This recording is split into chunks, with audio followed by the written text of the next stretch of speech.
Madhya Pradesh high court की Gwalior bench ने BJP के सदस्यता अभियान को लेकर प्रशासन से जवाब तलब किया है। जनहित याचिका पर सुनवाई करते हुए कोर्ट ने पूछा कि जब शादी समारोह और अंतिम संस्कार जैसी स्थिति में सदस्यों की संख्या तय है तो शहर में इतने बड़े राजनीतिक कार्यक्रम की इजाजत किसने दी?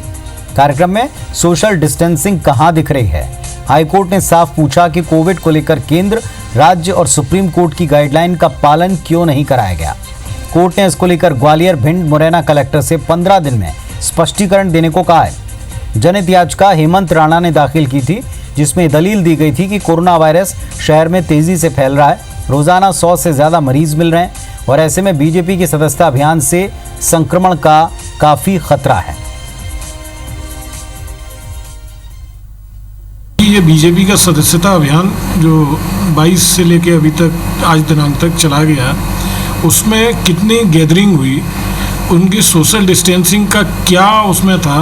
कोर्ट ने आज ऑर्डर किया कि कलेक्टर और एसपी जो वायलेशन हो रहा है और जिसके खिलाफ अगर आती है कंप्लेंट और पूरी एविडेंस के साथ, तो वो विधि अनुसार कार्रवाई करे।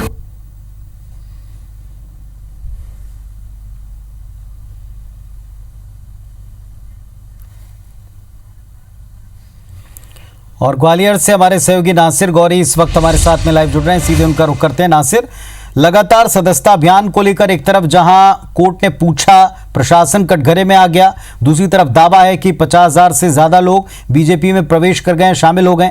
किस तरह की स्थिति रही इस पूरे 3 दिवसीय आयोजन को लेकर?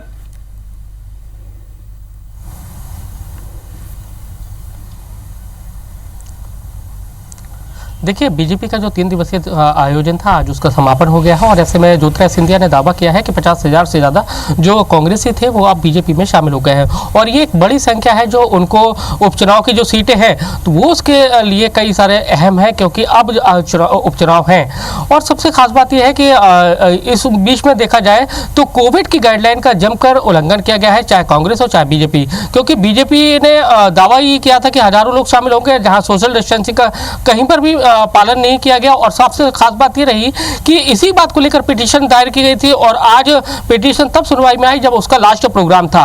और ऐसे में हाईकोर्ट ने बहुत सख्ती भरे लहजे से जो याचिकाकर्ता के सवाल थे उस पर जो सरकारी वकील थे उनसे जवाब पूछा है। बताइए कि जब राज्य सरकार की गाइडलाइन है, केंद्र सरकार की गाइडलाइन है, सुप्रीम कोर्ट की गाइडलाइन है, तो उसके बावजूद भी उसका वायलेशन कैसे किया जा रहा है? और जब ऐसे में जिम्मेदारी बनती है कि कलेक्टर, एसपी पूरे इस मामले को देखें और वो 15 दिनों के अंदर स्पष्टीकरण दें, तो ये एक बड़ी बात कही है कोर्ट ने। ऐसे में देखना होगा कि अब जिले के जो कलेक्टर हैं, भिंड के, ग्वालियर के, मुरैना के, वो अपना जवाब किस तरह से पेश करते हैं, क्योंकि कटघरे में अब प्रशासन है और पुलिस है, क्योंकि उनको कोविड की गाइडलाइन का पालन कराना चाहिए था, क्योंकि इन्होंने साफ कहा था कि उनको जो आयोजन करता है उनको कोविड की गाइडलाइन के तहत अनुमति दी गई है। लेकिन कोविड की गाइडलाइन कहीं पर भी जो आयोजन हुए बीजेपी के 3 दिनों तक कहीं पर भी नहीं दिखाई दी, क्योंकि लगातार हजारों की संख्या में भीड़ थी। कोर्ट ने स्पष्ट कोर्ट किया कि धार्मिक आयोजन भी होते हैं, आप पंडाल लगने नहीं देते, लेकिन इतना बड़ा बीजेपी का पंडाल लगने की कैसे आपने अनुमति दे दी?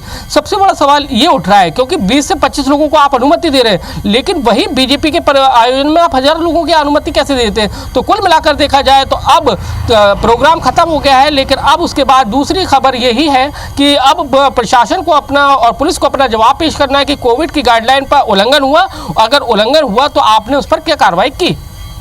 चलिए, बहुत शुक्रिया आपका इस पूरी जानकारी के लिए। तो प्रशासन को अब ये जवाब देना है कि आखिरकार क्यों और किन परिस्थितियों में इस आयोजन की इजाजत दी गई, इतनी बड़ी गैदरिंग कैसे हुई।